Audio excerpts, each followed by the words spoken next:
Good morning, good afternoon, good evening. Revision classes में मेरे प्यारे बच्चों का हार्दिक स्वागत है, हार्दिक अभिनंदन है। मेरे प्यारे बच्चों, रिवीजन क्लासेस आपकी शुरू हो चुकी हैं और काफ़ी अच्छा फीडबैक हमें अपने बच्चों से मिल रहा है। आशा करते हैं आप इसी जोश और इसी मोमेंटम को बरकरार रखेंगे और ऐसे ही छोटी छोटी वीडियोज़ के माध्यम से ना कि केवल आप CBSE बल्कि नीट और JEE एग्जामिनेशन की तैयारी को भी और दुरुस्त करेंगे और मजबूत करेंगे। आज रिवीजन क्लासेस में हमारा टॉपिक रहेगा कार्बोक्सिलिक एसिड्स। कार्बोक्सिलिक एसिड एक बहुत छोटा सा टॉपिक होता है। कुछ बच्चे इस टॉपिक में बिना मतलब का खौफ बना लेते हैं, भय बना लेते हैं, लेकिन बहुत आसान टॉपिक है और कोशिश करेंगे बहुत आसानी से इसके सारे क्वेश्चंस आपके कवर अप करा दिए जाएं। तो आइए बच्चों, शुरू करते हैं आज का टॉपिक अमित चौहान सर के साथ, कार्बोक्सिलिक एसिड्स। सबसे पहले आप लोग कार्बोक्सिलिक एसिड्स की डेफिनेशन को लर्न करें कि भाई कार्बोक्सिलिक एसिड किसको कहा जाता है और क्यों कहा जाता है।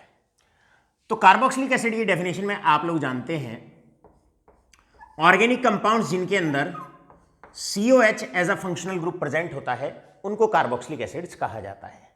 Organic compounds containing COOH as the functional group are basically known as carboxylic acids. अब कॉपी पेन उठाइए और पहला क्वेश्चन लिखिए कि भाई ऑर्गेनिक कंपाउंड्स जिनके अंदर CO और OH ग्रुप होता है उसको कार्बोक्सिलिक ही क्यों कहा जाता है। तो हमारा क्वेश्चन है, नोट करिएगा, COH वाले ऑर्गेनिक कंपाउंड्स को कार्बोक्सिलिक ही क्यों कहते हैं। तो उसका आंसर अब आप नोट करिएगा। उसका रीजन होता है क्योंकि कार्बोक्सिलिक एसिड के अंदर एक तो कार्बोनिल ग्रुप प्रेजेंट होता है, CO ग्रुप प्रेजेंट होता है, कार्बोनिल ग्रुप प्रेजेंट होता है और दूसरा आपके पास एक हाइड्रोक्सिल मतलब एक अल्कोहलिक ग्रुप प्रेजेंट होता है। तो इसका रीजन क्या हुआ, क्योंकि COH is made up of two functional groups, एक तो कार्बोनिल और एक आपका हाइड्रोक्सिल, तो क्योंकि इसके अंदर दो ग्रुप होते हैं, एक कार्बोनिल ग्रुप होता है, एक हाइड्रोक्सिल ग्रुप होता है और इसीलिए इसको कार्बोक्सिलिक या कार्बोक्सिल ग्रुप के नाम से पहचाना जाता है, कंपाउंड के नाम से पहचाना जाता है। मेरे प्यारे बच्चों, शुरू करते हैं किस तरीके से कार्बोक्सिलिक एसिड को बनाया जाता है। देखिए, इससे पहले हम कार्बोक्सिलिक एसिड चैप्टर शुरू करें, हमारे बच्चों को दो चीजें आनी चाहिए ठीक से। सबसे पहले आपको आना चाहिए कार्बोक्सिलिक एसिड से बनने वाले इंपॉर्टेंट ऑर्गेनिक कंपाउंड्स, और वो ऑर्गेनिक कंपाउंड्स जो कार्बोक्सिलिक एसिड से बनाए जाते हैं, क्लियर है, उनको हम कार्बोक्सिलिक एसिड डेरिवेटिव्स कहते हैं। तो सबसे पहले आपको कार्बोक्सिलिक एसिड के डेरिवेटिव्स को ठीक से जानना है। देखिए, कार्बोक्सिलिक एसिड का डेरिवेटिव होता है सबसे पहला RCOCl, जिसको एसिड क्लोराइड के नाम से हम पहचानते हैं। क्या कहा जाता है इसको? Acid chloride. दूसरा कार्बोक्सिलिक एसिड डेरिवेटिव होता है जिसको RCONH2 फंक्शनल ग्रुप के नाम से पहचाना जाता है, इसको हम कहते हैं एसिड अमाइड। तो पहले वाला एसिड क्लोराइड, दूसरे वाला होता है एसिड अमाइड। तीसरा कार्बोक्सिलिक एसिड का डेरिवेटिव होता है दैट इज RCOOR, इसको एसिड एस्टर के नाम से पहचाना जाता है। एसिड क्लोराइड, एसिड अमाइड और इसको कहते हैं एसिड एस्टर। इसके बाद चौथा एसिड डेरिवेटिव आता है, इसको एसिड साइनाइड के नाम से पहचाना जाता है, एसिड साइनाइड। इसके बाद आपका पांचवा एसिड डेरिवेटिव आता है जिसको हम RCOCOR, क्लियर है, इसको एसिड एनहाइड्राइड के नाम से पहचाना जाता है। तो सबसे पहले आप एसिड के डेरिवेटिव्स लर्न करिए। एसिड क्लोराइड, एसिड अमाइड, इसको एसिड एस्टर कहते हैं, इसको एसिड साइनाइड कहते हैं और ये आपका एसिड एनहाइड्राइड होता है। अब आपने ये लिख लिया, प्रिपरेशन कार्बोक्सिलिक एसिड की चुटकियों में आपकी तैयार हो जाएंगी। जितने भी एसिड डेरिवेटिव होते हैं, अगर हम किसी भी एसिड डेरिवेटिव की हाइड्रोलिसिस करते हैं, नोट करिएगा, अगर किसी भी एसिड डेरिवेटिव की अगर हम हाइड्रोलिसिस करते हैं तो हाइड्रोलिसिस करने से सीधा आपको कार्बोक्सिलिक एसिड मिलता है, सीधा आपको कार्बोक्सिलिक एसिड मिलता है। तो सब में आप हाइड्रोलिसिस कर देंगे, ये रहा हमारे पास H, ये रहा OH, सब की हाइड्रोलिसिस आप कर दीजिएगा, करिएगा हाइड्रोलिसिस। अब जैसे ही हम किसी की भी इनमें से हाइड्रोलिसिस करते हैं, सीधा हमें कार्बोक्सिलिक एसिड मिलता है। यहां पर आप RCOH हर एक का प्रोडक्ट लिख सकते हैं। तो कितना आसान रहा?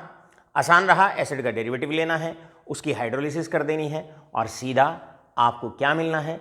सीधा आपको एसिड, कार्बोक्सिलिक एसिड आपको मिलना है। अब हमें जानने की जरूरत है हाइड्रोलिसिस कराने के लिए कौन कौन से हाइड्रोलाइजिंग एजेंट हम इस्तेमाल कर सकते हैं।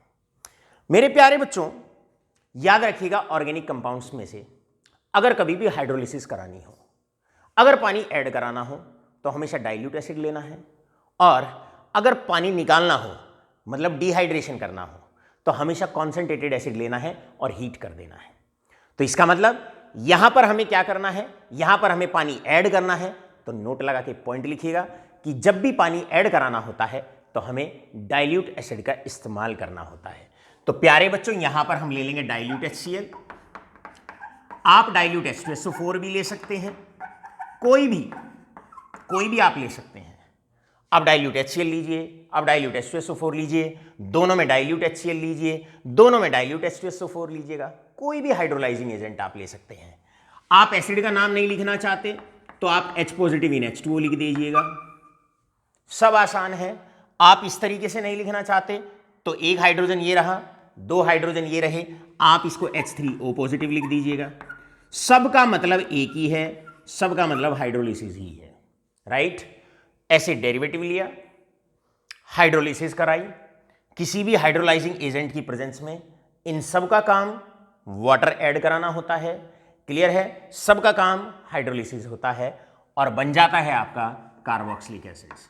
यहां पर बन गए RCOH, यहां पर भी आपका बन जाएगा RCOOH, सब में बन जाने वाला है आपका कार्बोक्सिलिक एसिड्स। सब में आपका कार्बोक्सिलिक एसिड बनना होता है फाइनली। क्लियर है? सब में कार्बोक्सिलिक एसिड बन जाना होता है। इन सभी रिएक्शंस के अंदर आपको बहुत ज्यादा फोकस जो है वो साइड प्रोडक्ट पर नहीं करना है, बहुत ज्यादा एम्फेसाइज आपको साइड प्रोडक्ट पे नहीं करना है। लेकिन उसके बावजूद भी अगर आप लिखना चाहते हो तो साथ के साथ कॉपी पेन लेके आप लिख सकते हैं। यहां से HCl निकलता है, ये OH यहां आके जुड़ जाएगा, बन गया कार्बोक्सिलिक एसिड।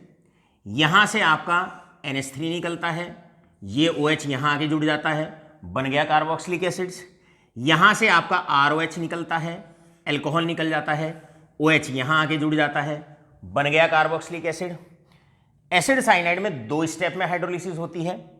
एसिड साइनाइड से पहले अमाइड बनता है, नोट करना, इससे पहले अमाइड बनता है, अमाइड की फिर हाइड्रोलिसिस होती है, कार्बोक्सिलिक एसिड बनता है। अगर आपके पास एसिड एनहाइड्राइड है तो यहां से इस बॉन्ड को ब्रेक कर देंगे, यहां से ये OH इसके साथ आएगा, RCOOH ये बन गया, यहां पर है RCO और ये OH यहां पर आ जाएगा, तो 2 मोल आपको कार्बोक्सिलिक एसिड के मिल जाएंगे। इसका मतलब अभी तक की अगर मैं थोड़ी सी समराइज करूं, थोड़ा सा इसको शॉर्ट करूं, एसिड के डेरिवेटिव्स लिए, पानी डाला, हाइड्रोलाइजिंग एजेंट कोई भी डाइल्यूट एसिड डाल दिया और बस मिल गए कार्बोक्सिलिक एसिड्स। तो लर्न करना मुश्किल नहीं है, लर्न करना आसान है।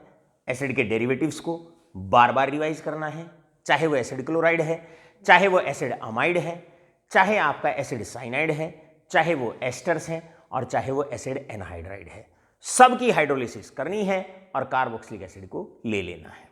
आशा करता हूं ये पूरा आपके अच्छे से समझ में आ गया होगा। तो फटाफट से स्क्रीनशॉट लो और बढ़ते हैं अगली कुछ रिएक्शंस की तरफ। अब बारी है कार्बोक्सिलिक एसिड को किससे बनाना है? RMGX से, ग्रिग्नार्ड रिएजेंट से कार्बोक्सिलिक एसिड को किस प्रकार बनाया जाता है। मेरे प्यारे बच्चों, ग्रिग्नार्ड रिएजेंट लेना है, CO2 गैस को उससे पास करा देना है और जैसे ही आप CO2 गैस को पास कराओगे तो हमेशा CO2 गैस यहां पर आकर एल्काइल और मैग्नीशियम के बीच में आपकी आकर यहां पर ऐड हो जाती है, बनेगा RCOOMgX। क्लियर है? आपका ये बन गया।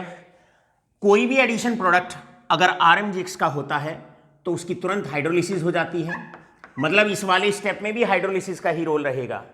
CO2 गैस को RMGX से पास करो, एडिशन प्रोडक्ट बनेगा, उसकी फिर से हाइड्रोलिसिस हो जाएगी और हाइड्रोलिसिस होने के बाद यहां से आपका निकल जाएगा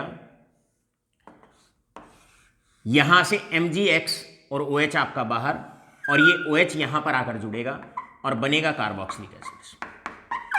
तो इस प्रकार RMgX से भी कोई ज़्यादा मुश्किल नहीं है, आसान है। RMgX से CO2 गैस को पास करो, दोनों का एडिशन प्रोडक्ट बनेगा और आफ्टर हाइड्रोलिसिस वो एडिशन प्रोडक्ट भी देगा आपको कार्बोक्सिलिक एसिड्स। अब लास्ट वाली रिएक्शन प्रिपरेशन में जो मैं आपको समझाता हूं, ये सबसे ज़्यादा इंपॉर्टेंट में से एक है। ध्यान से गौर से सुनिएगा प्यारे बच्चों। अगर आपके पास बेंजीन के ऊपर कोई भी अल्काइल ग्रुप है, याद रखिएगा, अगर बेंजीन के ऊपर कोई भी अल्काइल ग्रुप है तो हमने उसके लिए सीधा डालना है KMnO4 इन H2SO4। KMnO4 आप लोग जानते हैं एक ऑक्सीडाइजिंग एजेंट होता है, और ध्यान से जो भी बेंजीन से सटा हुआ कार्बन होता है, यह बात नोट करना, जो भी बेंजीन से लगा हुआ कार्बन होता है वो कार्बन आपका कार्बोक्सिलिक एसिड में ऑक्सीडाइज हो जाता है। सीधा प्रोडक्ट लिख देना है COOH, बन गया आपका बेंजोइक एसिड।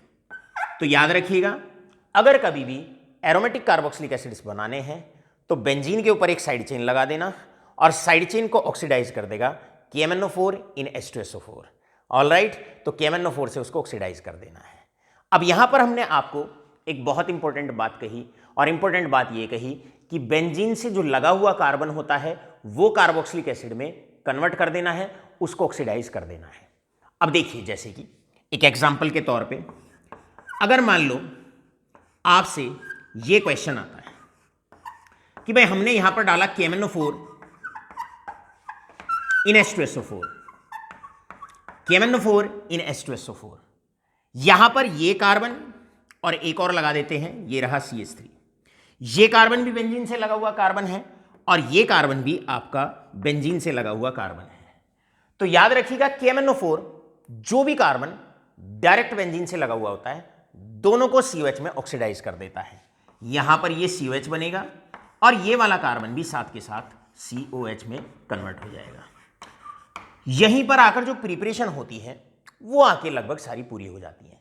तो प्रिपरेशन को आप 3 पार्ट में पढ़ें।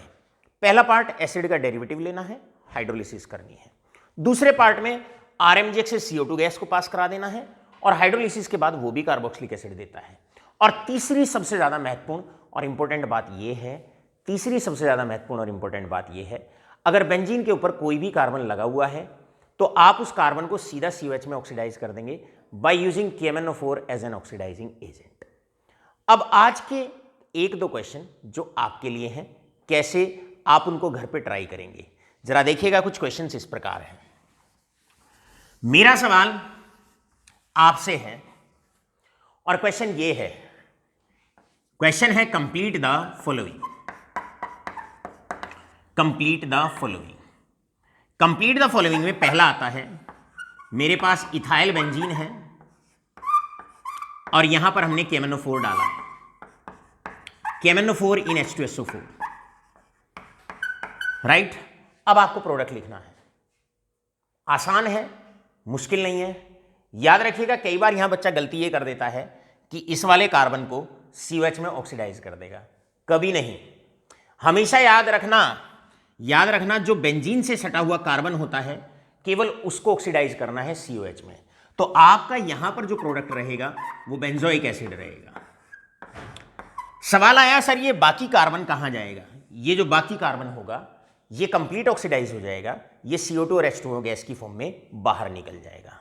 तो इंपॉर्टेंट बात क्या है? इंपॉर्टेंट बात ये है, जो भी कार्बन बेंजीन से लगा हुआ है उसको COH में कन्वर्ट कर देना है। आशा करता हूं ये बात अच्छे से आपके समझ में आ गई होगी। अब मैं आपसे पूछता हूं, क्या कोई बच्चा ऐसा है जो इस रिएक्शन का प्रोडक्ट बताएगा कि अगर मैं इथेन ले लूं और इथेन में KMnO4 इन H2SO4 डालता हूं तो बताइएगा प्रोडक्ट क्या बनने वाला है? इस प्रकार आज के लेक्चर में हमने आपको कराई प्रिपरेशंस। किसकी प्रिपरेशंस? कार्बोक्सिलिक एसिड्स की। इसमें सबसे पहले ये बताया कार्बोक्सिलिक एसिड को कार्बोक्सिलिक क्यों कहा जाता है। उसके बाद हमने ये बताया कैसे इसकी रिएक्शंस को प्रिपेयर किया जाता है, मतलब किन रिएक्शन से इसको प्रिपेयर किया जाता है। वहां पर हमने 3 रिएक्शंस आपको बताई, पहली एसिड डेरिवेटिव, उसके बाद RMgX और नेक्स्ट KMnO4। बहुत बहुत धन्यवाद।